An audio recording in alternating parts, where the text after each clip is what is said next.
Venezuela's sectoral Vice President for Political Sovereignty, Security and Peace, General Vladimir Padrino Lopez, reaffirmed that the country's territorial defense system is ready to protect the nation days before the parliamentary and regional elections. President Gustavo Petro defended the proposal of the popular consultation in front of a huge crowd in the city of Barranquilla in northern Colombia. China's Foreign Ministry spokesperson Mao Ning said that the missile defense shield announced by U.S. President Donald Trump undermines global stability.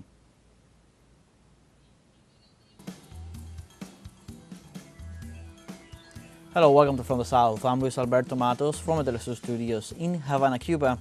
We begin with the news. Stay with us.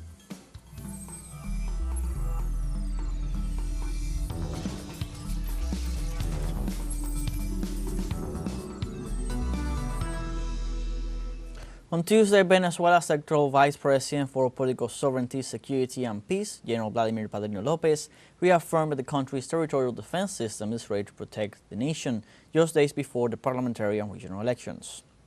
During the meeting, the authorities discussed the strategic adjustments required to safeguard national sovereignty and prepare for the May 25th elections. The military leader emphasized the importance of taking action against the malicious plans of the far right, both nationally and internationally. He also urged the activation of coordinated patrols and the implementation of an active intelligence system involving civilian, military, and police forces. These measures are being taken amid growing political tension as the government seeks to ensure a secure environment for the upcoming elections.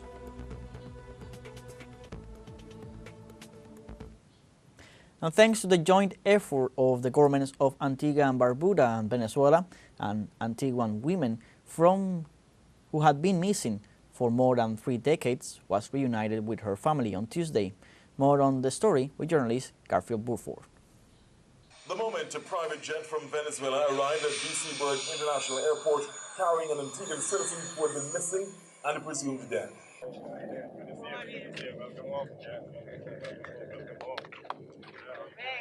After 32 years and 5 months, a return to Antigua fit for a fairy tale for Denise Odelia Charles. Charles is welcomed by Prime Minister Honorable Gaston Brown, as well as Minister for Social and Urban Transformation Honorable Roden Turner and other officials at VC Bird International Airport on Tuesday morning. Thanks to God first and you and my family. Pleasure. Pleasure. Good to have you back home. And Mr. Raul. Yes. Help from Venezuela. Minister, yeah, thank you again, man. And give our president my best. Yeah, good. Absolutely, thank you. Nice. Blessings, blessings. Good. The government of Antigua and Barbuda had sponsored a trip to Venezuela for her brother Terrence Charles and nephew Tishon Watson to accompany Denise Charles back to Antigua. Back on Antiguan soil, the tears flowed. When I saw her in the airport, when you go for her, on the other side of Venezuela, she gave me a big hug. And tears come to my eyes to see my sister again. I go to the bathroom, and I saw her, and I pretend not. So I tell him, look, we go to the bathroom because I actually can't believe. Yeah. So I tell him, you wait for the bag. I'm going to the bathroom. So I went up first. I saw when I come out of the plane, I come to the aisle. Took to the picture. I spot her. He went down. She spot me too. Yeah? So I go for the bag and let's go out. She come into my arms, hug me, squeeze me. That was so emotional.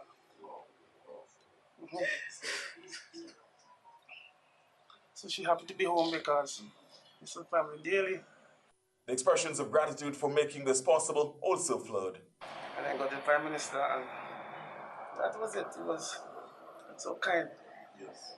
Pleasant. Prime Minister, good man. I'm happy, yeah. And he has some people that, talk on the negative side of it and so on, and maybe didn't really believe that this was actually true. And I have to say, thanks to the Prime Minister, he's a good man, he did a very good job. Good job. And you work on the situation really quickly. The circumstances surrounding Charles ending up in Venezuela and being missing for so long are not yet clear. Overwhelmed with emotion, Tuesday was determined not the best time to go into those details. Those are expected to come in the days and weeks ahead. Instead, she and her family are immersed in the tearful, surreal reunion. Her sister, Joycelyn, was the one who saw her profile on social media and reached out. Looking for her all the time, then I just go in my profile messenger and I found her. See, and I text, call, didn't get any answer. Then I went in the profile again, and then I see the pastor. The pastor, that went to church, and I sent her a friend request and she accepted it. Wow. The connection made, it was over to the authorities in St. John's and Caracas to get to work on the arrangements. Charles from Grace Farm is now fluent in Spanish, having taught herself over 10 of those years she was in the Bolivarian Republic. I learned the Spanish, and now I talk more Spanish than English. ¿Cómo se siente en España? ¿Cómo está? Bien, gracias. ¿Está feliz? Outside, another group of her family was overjoyed to have seen her, embraces and words fitting for 32 years of absence. Prime Minister Honourable Gaston Brown is delighted to have played a part in making this possible. We're elated, and we're just happy to accommodate her. Our government would have intervened, and we would have collaborated with the government of Venezuela. President Maduro has been extremely benevolent in making air transportation available. He organized a special charter to fly her to Antigua, herself and her family, who we sponsored to travel to Venezuela to repatriate her here. So we're very pleased to have her back, and we make sure we put the necessary steps in place to have her fully integrated or reintegrated within our society. In fact, we have guaranteed her a job, quite sure that she can assist us in many areas. She's also, she has language skills. She speaks Spanish fluently, so that in itself is an asset. A similar message from Minister for Social and Urban Transformation, Honourable Roden Turner. It's a message of hope, because I know there are other persons who have gone missing in Antigua and Barbuda for a number of years. And to see a family member return home after 32 years, 5 months, it's a miracle. We just have to thank God for something like that. And the Ministry of Social Transformation, we'll be taking an active role in providing some assistance to the family and to the lady to reintegrate back into Antigua and Barbuda society. As the bus leaves with the Denise and members of her family, a new chapter begins. And the 12th session of the Cuban-Belarusian Intergovernmental Commission for Economic Commercial Collaboration between these two countries finished Tuesday in Havana capital with the signing of 9 deals. The agenda of Belarusian Deputy Foreign Minister Evgeny Chestaskov and the delegation that accompanied him, including visits and exchanges with Cuban organizations and companies linked to the industrial, biopharmaceutical and food sectors. The visit served to define the steps to be taken to strengthen economic, commercial, financial and cooperation relations. In this context, Havana and Minsk ratified the important role that their business circles must play in the implementation of the consensus reached.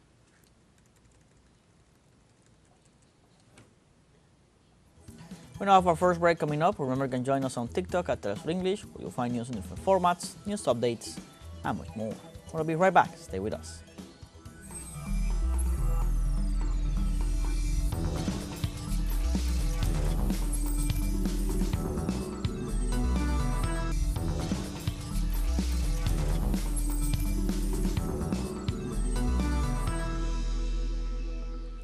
Welcome back.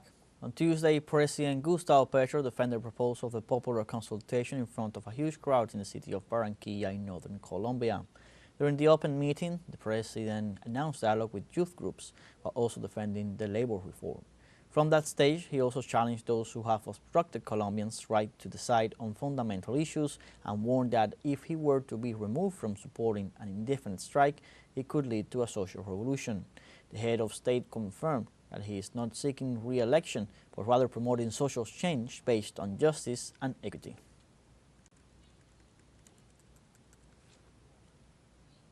The Colombian executive insists that it is the people who have the power to decide in view of the parliamentary blockage that has prevented the advancement of social reforms. That is why it's promoting a new popular consultation. Our correspondent Hernan Tovar with details. Representantes del Ejecutivo colombiano radicaron en el Congreso otra versión de la consulta. Representatives of the Colombian executive filed in Congress another version of the popular consultation that now adds 4 questions related to the health reform to the 12 that were already stipulated on the labor reform. The intention is for the people to decide some aspects of the social reforms that have been blocked in the Assembly. Claro que el pueblo es soberano. And that benefit many economic sectors that finance campaigns, that finance scientific societies. Those monopolies are the ones that we say have to be eliminated, that the government enters to massively acquire the medicines, that the government enters to directly attend to guarantee from the low complexity to the highest complexity medicines for the population without depending on authorizations or other forms of intermediation that exist in the whole health market in Colombia. That for us is absolutely valid. We consider that this mercantilist scheme is broken. Que radica en el pueblo que es superior a sus dirigentes. En días pasados, un sector de los legisladores en la plenaria del Senado. In recent days, a sector of the legislators in the Senate plenary, belonging to the opposition benches, sank the first version of the popular referendum. The new proposal of the executive now broadens the spectrum to the health group, welcoming more collectives with this mechanism of citizen participation that seeks to change the model of health, ceasing to be seen as a business and suppressing the monopolies that revolve around it. Benefician a muchos sectores económicos que financian campañas. And that benefit many economic sectors that finance campaigns, that finance scientific societies. Those monopolies are the ones that we say have to be eliminated, that the government enters to massively acquire the medicines, that the government enters to directly attend to guarantee from the low complexity to the highest complexity medicines for the population without depending on authorizations or other forms of intermediation that exist in the whole health market in Colombia. That for us is absolutely valid. We consider that this mercantilist scheme is broken. Consideramos que eso rompe ese esquema mercantilista. Tanto la reforma laboral como la reforma a la salud han sido rechazadas por la ultra. Both the labor reform and the health reform have been rejected by the ultra-right in Parliament. For this reason, the executive has appealed together with the various social sectors and the coalition benches in the legislature to the figure of popular consultation so that these demands can be recognized and implemented, and expectations continue among the citizens. Ayuda al momento laboral que está viviendo Colombia. It helps the labor situation that Colombia is going through.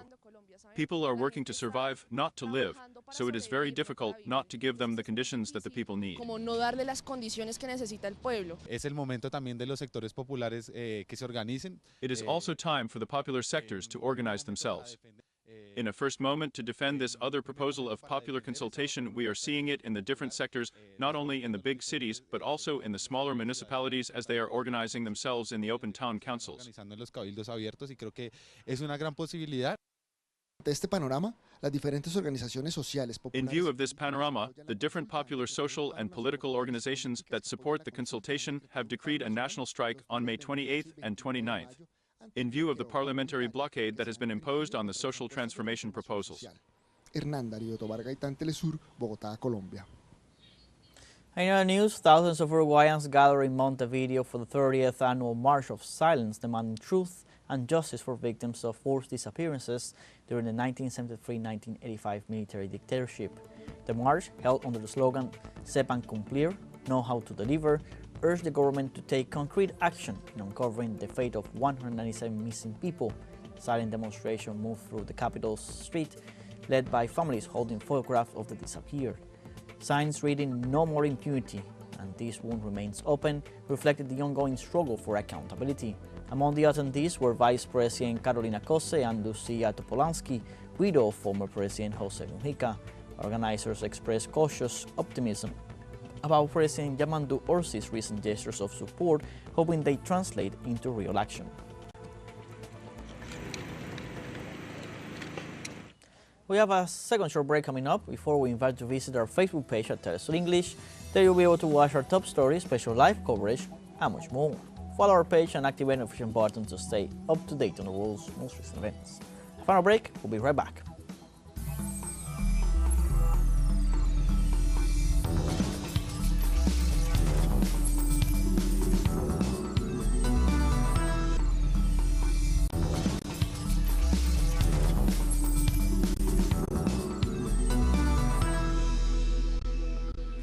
Welcome back. On Wednesday, China's Foreign Ministry spokesperson Mao Ning said that the missile defense shield announced by U.S. President Donald Trump undermines global stability. The spokeswoman stated that Beijing has asked Washington to abandon the development and deployment of the global missile defense system as soon as possible. China claims that the U.S. plan aims to create an unrestricted defense system and proposes increasing research, development, and deployment of all types of missile interceptor systems. This would increase the risk of low arms race. On Tuesday, the U.S. President announced the creation of the Gold Dome system, which is expected to cost $175 billion.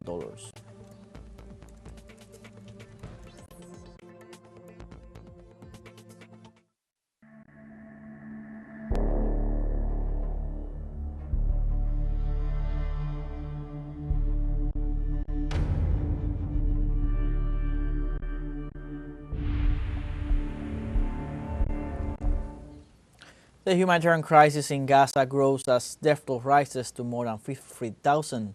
Health authorities' latest report said the toll on 53,573 Palestinians killed and 121,688 people injured since October 2023. Over the past day, 87 people lost their lives in Israeli strikes, including 53 on Tuesday. UN Women reports over 28,000 women and girls have died, one every hour on average, many of them mothers. Conditions have deteriorated further since the ceasefire collapsed in March, worsened by nearly 11 weeks of blockade on humanitarian aid. In this context, UN Women is calling for an immediate ceasefire, unrestricted humanitarian access, and the release of all hostages and arbitrarily detained individuals. In a significant move amid Israel's ongoing ethnic cleansing operation in Gaza, the United Kingdom announced the suspension of trade negotiations with Tel Aviv. The decision comes amid growing criticism of the lack of humanitarian aid access and the suffering of civilians, especially children, in the coastal enclave. UK authorities, which until recently supported the bombing of Gaza, will implement new sanctions against Israeli settlers in the West Bank. For its part, the Israeli government rejected the decision, saying that it will not be swayed by external pressure.